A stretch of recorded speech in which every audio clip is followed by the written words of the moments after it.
put a spell on you.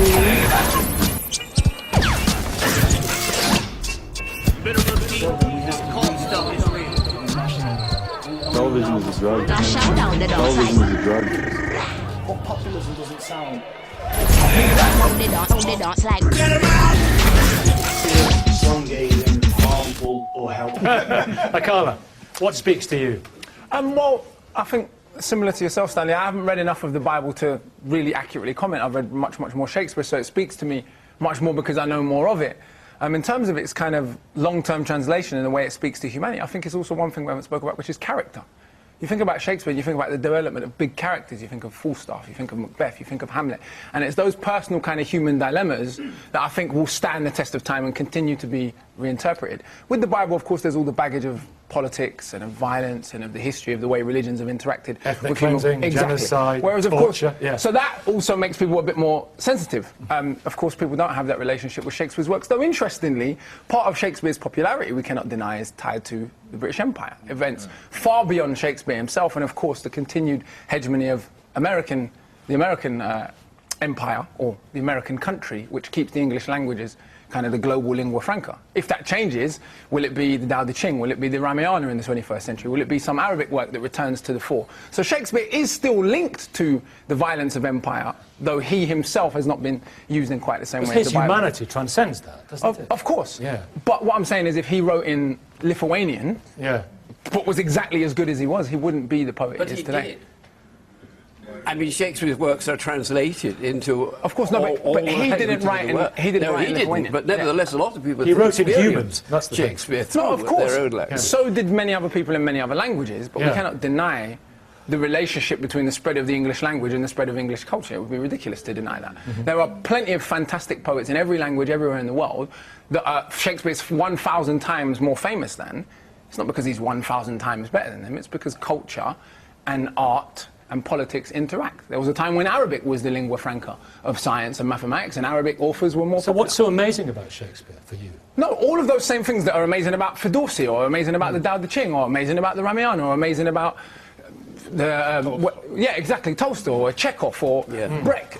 There's something about artists of a certain caliber and a certain level where they convey ways to be human in a way that transcends time and place, where you can perform it in Japanese. I saw a production by South Sudanese theatre company performing in their own language of Shakespeare, and I still got it. I understood everything that was going on stage, but they translated it because it's that universal kind of human dilemma, human frailty that I think in many ways, from my limited knowledge of the Bible, we don't get so much of. It's more didactic, it feels to me.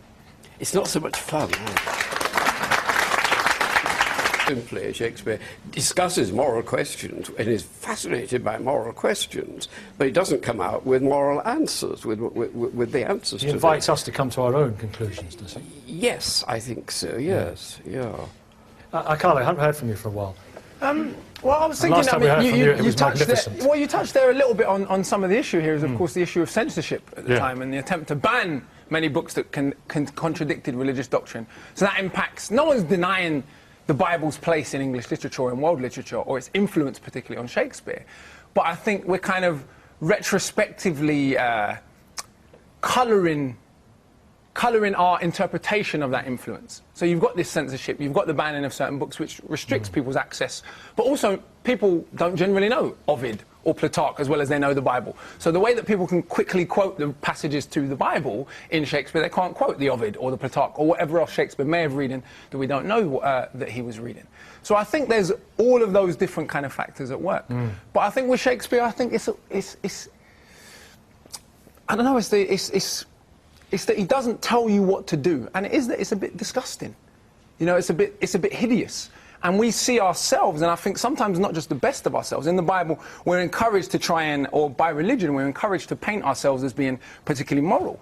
Often when you watch or read Shakespeare, it's like a Quentin Tarantino movie. It's disgusting, it's violent, it's sexy, there's jokes everywhere. And actually, I'm kind of enjoying it, and that's okay. And I feel like it's that kind of lack of morality, actually, you know, that is kind of moral in its own way. Holding a mirror up to nature. Well, yeah, we can address our own frailty. When we pretend that we're good and we're moral, Well, the Nazis pretended they were good and moral. Many people pretend that every empire pretends it's good and it's moral. And I'm not saying that that means that that's all religion's fault. I'm just saying it's a very dangerous space to go in, I'm moral, you're not. Whereas when I read Shakespeare, I think, oh, Macbeth's kind of horrible, but there's a bit of Macbeth probably in me. Iago's a bit devious, but actually some of the things I've done in my life are probably a bit like Iago. And you've touched on something really fascinating. I think a phrase you used just a couple of moments ago, that I think you said, we retrospectively paint. Just talking about his opinions, whether it comes to race or whether it comes to gender or sexuality. Do you think there's a danger of retrospectively painting Shakespeare with contemporary colours? Of course there is. I mean, post the Holocaust, reading The Merchant of Venice, which some people at the time would argue was a comedy, but post 1945, how can The Merchant of Venice be read as a comedy? Post transatlantic slavery, Caliban becomes a different kind of character, Othello becomes a different kind of character. At a time when the Ottomans were undeniably a more powerful empire than Britain, those plays become very different plays, right? Which is when Shakespeare was writing. So it's a very, very difficult, it's impossible. Are you uncomfortable watching Othello or No, not at all. Caliban? But I suppose my point, I would say Othello is one of Shakespeare's better characters. He's a bit naive, but he's quite a good character. Because Iago's the bad guy. He's a noble character. The play should have been called Iago. It's Iago's play. He's the vile racist. Yeah, of course. He's the bad guy. Well, but he's also, but we never know why. You know, we don't. Really, with Iago, you know, there's the hint that he thinks Othello might have slept with his wife, but that's never really addressed properly. He just says, I hate them more. Yeah, I hate them more. But do I hate him because he's a Moor? And the problem is, without proper understanding of the scientific racism that would come, you know, a century and a half, 2 centuries after Shakespeare's death, we are now reading back all of the events that have happened since and saying, oh, his depiction of that particular character through our modern eyes, and there's no way to avoid that. We don't live in Elizabethan England, and so we cannot possibly grasp the way those stories were perceived at the time. I want to move on ever so slightly. I want to nudge it on. I think that's reading modernity into the past. I think there's a very, very good book out at the moment, actually. It's called Blackamoors, Africans in Tudor England. One thing we know in 1596 is a merchant working on behalf of Queen Elizabeth asked for the Moors to be expelled from London at the time, of whom there were already too many in this realm. He wasn't successful, which is interesting. It means there were already enough Africans in England, but this time were not yet chattel slaves, for them to be a problem. Were they Moors from Spain, and were they men of power? I think the ideas around blackness that consolidated post 17, 18, 1900s they were nascent in Shakespeare's time, but I would argue, I mean, you had German saints in this period, African German saints, Saint Maurice. So the idea of blackness as innately devilish and innately bad and innately criminal was there in a kind of esoteric sense, but it hadn't been kind of consecrated in the same way. I think Caliban is the only character, and even then it's not clear that Caliban's black. Caliban could be an indigenous American. Caliban is based in the Mediterranean, but Caliban is the archetypal savage. I think there's no doubt about that, really. I think that's an accurate interpretation. But I don't know if Shakespeare would have consciously been saying, oh, I'll make the white guy the bad guy and the black guy the good guy. Last point on this, I think it's very interesting that scholars have taken to call in the passage of Sonnets 127 to 154, the Dark Lady. Shakespeare calls her black over and over again. And there was a swathe of articles about 5-6 years ago that she might be this woman called Lucy Morgan from Clerkenwell, an African lady. But it's interesting that scholars chose to keep calling her the Dark Lady, even though Shakespeare calls her a black woman over and over and over again. How many, that period, how many black people would Shakespeare have actually met? There were a few in London, but he was doing a very daring thing when he made Othello a hero. I mean, if you look at the Jew of Malta, for example, if you look at his own Aaron in Titus Andronicus, the audience would have been very surprised to see a black man portrayed sympathetically as Othello is. So this is one of the ways in which, yes, Shakespeare is forward-looking and is liberal. But I think it does come from him being an actor. I was going to come to Paul, but I'll come right back to you, Paul. And so there's something about the performance history that's so long and so rich that people can go back and say, no, well, Shakespeare might not have agreed with us, but I'm not sure we agree with us. Perhaps we should use this for moral reflection. There's an example of that, Ira Aldridge. Ira Aldridge, when he was playing in Russia in the late 1800s, changed The Merchant of Venice, because in that period he didn't feel that Charlotte was a sympathetic character. He thought it was a racist character. Being an African-American actor who'd been expelled from Britain, he went and performed the play differently. I think, in terms of Shakespeare's supposed liberalism or not, I think we can look at the man and ask the question, well, one, he was possibly the only, though Stanley can correct me if I'm wrong, playwright that didn't go to prison for his beliefs in the period. And can someone be that close to the power of two monarchs and be liberal, be against power, be questioning of power. If you look at the way most of his authoritarian characters come out, they come out on top. You look at kind of usurpers within Shakespeare, common trope, and they're always bad guys. So I think actually there is a sense of class privilege being maintained within Shakespeare as well, and there is a place that he couldn't step beyond if he's that close to kind of the two rulers of his time. I mean, he pushed it as far as he possibly could. Maybe within that, yeah. Kevin, yeah. I similarly have a sense that we... No, as well, didn't you, Akala? It is the mirror up to nature. We're good, we're bad, we're horrendous, we're beautiful, we're horrible, we're marvellous, we're magnificent, we're malicious, all that. It's characters. When you've got a great character... And it's all in us. You're like, I've been like that. I've felt like that. I've entertained those thoughts. I can pretend I'm... And I think that's the problem. I mean, obviously, the question was set up to kind of diametrically oppose people. But that's the problem with a book that tells you must do this, you must be moral, you must be... Because deep down, you kind of know you're not those things. Whereas holding something up and saying, actually, some days you're this guy, and if you're lucky, you might be good, 6 days out of the 10. Yeah, Kevin, you were saying earlier, I do beg your pardon, but Kevin, you were saying earlier on that the Bible isn't so much character-driven, whereas obviously, for the obvious reason that these plays are to be formed, they're very much character-driven, some amazing characters. Are you saying that some of the characters in the Bible are somewhat one-dimensional? The Baz Luhrmann version a few years ago. I mean, my teenagers absolutely loved that. I mean, that really I was in my GCSE year, the year that came out. And honestly, it was the first time... Because a lot of people, as Stanley said, a lot of people don't like Shakespeare, and that's fine. You don't have a moral obligation to.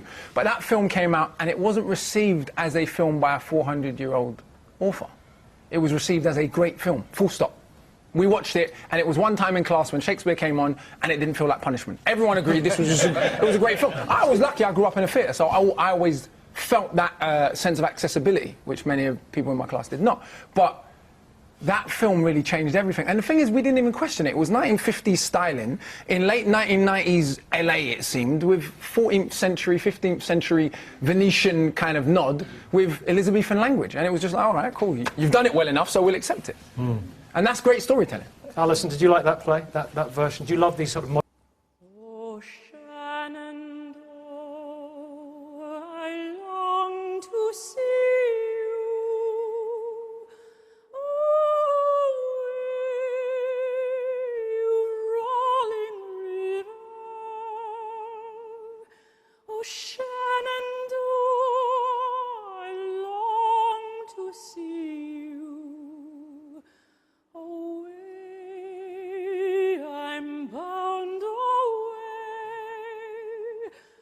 Across the wide Missouri, 'tis 7 long years since last I saw you. Rolling river, 'tis 7 long years since last I saw you. Away, I'm bound away, across the wide Missouri. Oh, Shenandoah, I long to hear you.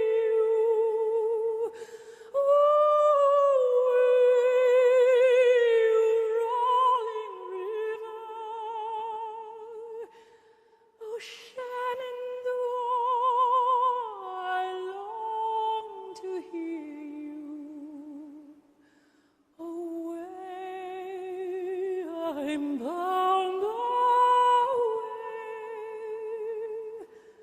across the